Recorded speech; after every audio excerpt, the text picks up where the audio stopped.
पानी के वेग की ताकत क्या होती है, आपको इस वीडियो को देखकर समझ आ रहा होगा।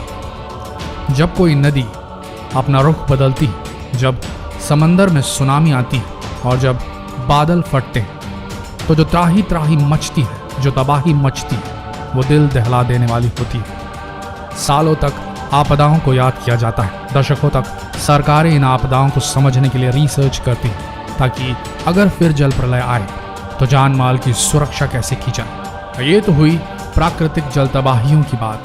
अब बात करते हैं उन मैन मेड रीजंस की, उन मानव निर्मित कारणों की जिनकी वजह से जल त्रासदी हो सकती है। डैम्स, ये मानव निर्मित कंक्रीट के दैत्याकार स्ट्रक्चर्स नदियों की दिशाएं मोड़ देने में और उन्हें रोक देने में सक्षम होते हैं, और कृषि के लिए मानव जाति द्वारा किए गए बेहतरीन आविष्कारों में से एक है। पर बात फिर वहीं आकर अटक जाती है। क्या मानव प्रकृति को संचालित कर सकता है? क्या मानव नेचर को पूरी तरह कंट्रोल कर सकता है? आप में से ज्यादातर लोग कहेंगे नहीं। पर सही सवाल ये नहीं कि मानव नेचर को कंट्रोल कर सकता है या नहीं। सही सवाल ये होगा, क्या मानव में इतना धैर्य है, इतना विवेक है कि वो किसी भी चीज की अति ना कर दे? क्योंकि मॉडरेशन में तो सब कुछ ठीक होता है। जहां अति होती है तो सीधी सी बात है, दुर्गति होनी तय है। और ऐसा ही कुछ हुआ है डैम्स के साथ। डैम्स बनाने में भी हम मानवों ने पर्यावरण के हर मानदंड को तोड़ दिया है। जितने बनने थे उनसे कहीं अधिक डैम्स बनाए गए हैं। अब सवाल आता है कि क्या हो अगर मानव निर्मित ये डैम किसी बड़ी प्राकृतिक आपदा जैसे भारी बारिश, बादल फटने या भूकंप को झेल न पाए? क्या होगा अगर ये बांध किसी भी प्राकृतिक अप्राकृतिक कारणों से कमजोर हुए, तड़के और टूट गए? आइए जानते हैं, अगर ऐसा हुआ तो त्रासदी कितनी बड़ी होगी। ऐसी किसी त्रासदी की परिकल्पना करने के लिए हम चुनते हैं देश के सबसे बड़े बांध सिस्टम में से एक को, भाखड़ा नंगल डैम सिस्टम को। भाखड़ा नंगल परियोजना पंजाब में सतलज नदी पर स्थित भारत की सबसे बड़ी बहुउद्देशीय नदी घाटी परियोजना है। यह राजस्थान, पंजाब और हरियाणा की संयुक्त परियोजना है। इसमें राजस्था61 की हिस्सेदारी 15.2% है। यह बांध हिमाचल प्रदेश के बिलासपुर जिले में सतलुज नदी पर बनाया गया है। यह बांध 261 मीटर ऊंचे टिहरी बांध के बाद भारत का दूसरा सबसे ऊंचा बांध है। इसकी ऊंचाई 255.55 मीटर यानी कि 740 फीट है। अमेरिका के होवर डैम से तुलना करें तो भाखड़ा नंगल बांध से 3 फीट ऊंचा है होवर डैम। होवर डैम की ऊंचाई 743 फीट है। यह बांध 2 बांधों भाखड़ा और नंगल बांधों से मिलकर बना है। भाखड़ा बांध नंगल बांध से 13 किलोमीटर की दूरी पर बना है। इस परियोजना से श्रीगंगानगर, हनुमानगढ़, सीकर, झुंझुनू एवं चूरू जिलों को विद्युत प्राप्त होती है। पंजाब, हिमाचल प्रदेश, राजस्थान तथा हरियाणा इससे लाभान्वित होने वाले राज्य हैं। भाखड़ा नंगल बांध से 250 छोटे बड़े कस्बों और उनके उद्योगों को लाभ मिलता है। इस बांध की कुल जल विद्युत उत्पादन क्षमता 1325 मेगावाट है।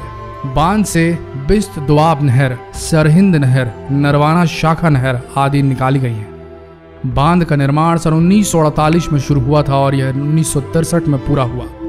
सन 1970 में यह बांध पूर्ण रूप से कार्य करने लगा था। पर सबसे बड़ी बात, भाखड़ा नंगल बांध भूकंपीय क्षेत्र में स्थित विश्व का सबसे ऊंचा गुरुत्वीय बांध है।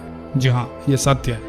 इस इलाके की टेक्टोनिक प्लेट्स थोड़ी कमजोर हैं और हम जानते हैं कि भूकंप अक्सर पहाड़ी इलाकों को ज्यादा प्रभावित करते हैं। हालांकि भाखड़ा नंगल परियोजना एक बेहद ठोस मजबूत इंजीनियरिंग का नमूना है और बद से बदतर दबाव भी झेलने में सक्षम है। पर अगर ऐसा हुआ कि किन्हीं कारणों से यह बांध टूटा तो क्या होगा? एक डैम फेलियर, एक डैम बर्स्ट होना, डैम का टूट जाना एक बड़ी खतरनाक आपदा होती है। एक साथ ट्रिलियनों टन पानी जबरदस्त वेलोसिटी से, वेग से, अनियंत्रित पानी का फोर्स केवल विध्वंस कर सकता है, भारी विध्वंस। बचने का रिएक्शन टाइम का कोई चांस नहीं। ऐसी एक डैम फेलियर की घटना हुई थी सन 1975 में, जब चीन इतिहास के सबसे बड़े तूफान टाइफून नीना से जूझ रहा था। इस तूफान की वजह से बैंक्यों रिजर्वायर डैम और चीन के हेनान प्रोविंस के कुछ और डैम्स ने असहनीय दाब झेला। जबरदस्त वर्षा की वजह से नतीजा यह हुआ कि चीन ने अपने इतिहास का सबसे बड़ा डैम फेलियर के हादसे का धक्का झेला। बैंक्यू रिजर्वायर डैम और कुछ और डैम के टूटने से जो त्रासदी हुई, जो बाढ़ आई, उसमें एस्टिमेटेड 1,71,000 लोगों की जानें गईं और 1,10,00,000 लोग बेघर हो गए। पर जैसा कि हम जानते हैं ये आंकड़े तो सरकारी होते हैं साहब। ग्राउंड जीरो में कितने लोगों की मौतें हुई होंगी ये कोई नहीं जानता और कभी पता चल भी नहीं सकता। गांव के गांव बह गए थे उस त्रासदी में। कुछ ऐसा ही हुआ था भारत में भी। ये त्रासदी उतनी बड़ी नहीं थी पर थी तो ये भी एक त्रासदी। 11 अगस्त 1979 मच्छू नदी पर बना मच्छू 2 डैम फूटा और पानी की एक बड़ी दीवार बढ़ी गुजरात के मोरबी शहर की ओर और त्राही त्राही मच गई। न कोई हिल पाया न कोई ढुल पाया, किसी को कोई मौका नहीं मिला। किसी ने कहा 5000 लोगों की मौत हुई, किसी ने कहा डैम के फूटने से कम 25,000 लोगों की जानें गई। किसी भी डैम का टूटना बेहद खतरनाक हादसा होता है। दोस्तों प्रार्थना है, दुआ है कि कभी ऐसा ना हो। लेकिन अगर भाखड़ा नंगल डैम टूटा तो मंजर जल प्रलय से कम ना होगा। यदि ये बांध टूट जाए तो इसके टूटने से पंजाब और हरियाणा के निचले इलाकों में पानी भर जाएगा और बिजली के उत्पादन पर बड़ा प्रश्न चिन्ह खड़ा हो जाएगा।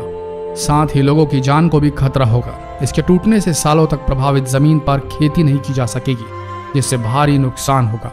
भाखड़ा बांध को यदि कुछ नुकसान हो जाए तो नंगल इसके पानी का बहाव रोक सकता है। अगर दोनों बांध टूट जाएं तो हरियाणा, पंजाब, हिमाचल, राजस्थान और यहाँ तक कि कुछ पाकिस्तान के हिस्सों में भी तबाही मच जाएगी। लाखों लोगों की जान चली जाएगी, भूमि एकदम बंजर हो जाएगी और उस भूमि पर खेती नहीं हो पाएगी। मुख्य शहर जहां पर सबसे ज्यादा तबाही होगी वो है चंडीगढ़, लुधियाना, फिरोजपुर, कालका, अंबाला, रूपनगर इत्यादि। बिजली की एकदम किल्लत आ जाएगी। यह त्रासदी इतनी बड़ी होगी कि दुनिया की सबसे बड़ी त्रासदियों में गिनी जाएगी। भारत को कई दशक लगेंगे इस त्रासदी के घाव भरने के लिए। भाखड़ा नंगल बांध कंक्रीट से बनाए गए और इतने मजबूत हैं कि अभी इन डैम के रिटायरमेंट में कई दशक बचे हुए हैं। तो ऐसी किसी त्रासदी का निकट भविष्य में होना लगभग नामुमकिन है और भारत के उज्जवल भविष्य के लिए हम ऐसी उम्मीद करते हैं कि ऐसा कभी ना हो। दोस्तों अगर आप चाहते हैं कि हम इसी तरह नॉलेज आप सब तक पहुंचाते रहें, जितनी हम में समझ है उतना ज्ञान आप सबसे बांट सकें, तो कृपया जहां भी आप नॉलेज टीवी हिंदी का लोगो देखें, जिस भी वीडियो प्लेटफॉर्म पर देखें, चाहे फेसबुक पर देखें, व्हाट्सएप पर देखें, यूट्यूब पर देखें, हमें सपोर्ट ज़रूर करें। हमें और अच्छा करने की इंस्पिरेशन मिलेगी। धन्यवाद।